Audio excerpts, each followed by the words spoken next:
Bakit? Naghahanap ako ng... Ay, basta hinahanap ko siya. Dahil nawawala? Hindi, gusto mo lang magkaroon ng... kasi si connection. Alex is one of my Closest friend. Oo. Pero puro kalokohan yun noon, no? Ay, kaya nga kumaloko kami yan, number 1, dalawa niyan. Di ba tapos kakantahan namin kayo.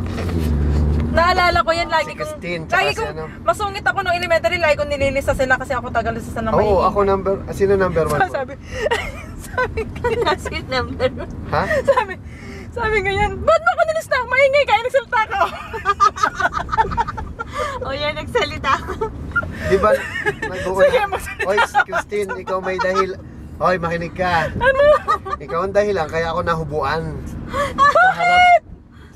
Naalala mo si Baklang Kanyete. Ay, hindi ko alam na yun. Ano Grade yun? Ay, hindi, si Ma'am si Ma'am Sugbatan.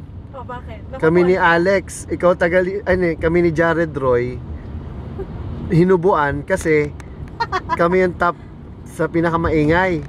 Kasi Walang yung Jared, wala pa ng brief, umiyak.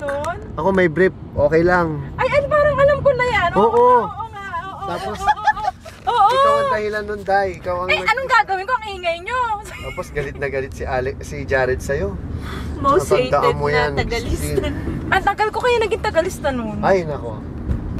Tapos sabi ko, ay, alam mo ba, Christine, naging guest speaker ako Nakita ko nga sa Facebook eh. sa Agil Llama. Sabi ko, Oo. alam nyo, Kailan yan? hayaan nyo ang inyong anak na tumayo ng tumayo. Alam nyo kung bakit? Bakit? Kasi nag-aaral po yung magronda. Pangarap niya po talaga maging security guard. Kala ko naman kung ano. Kala ko balak maging supervisor eh.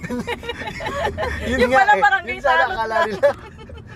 Security guard lang pala. Parang advice eh, no? Oo.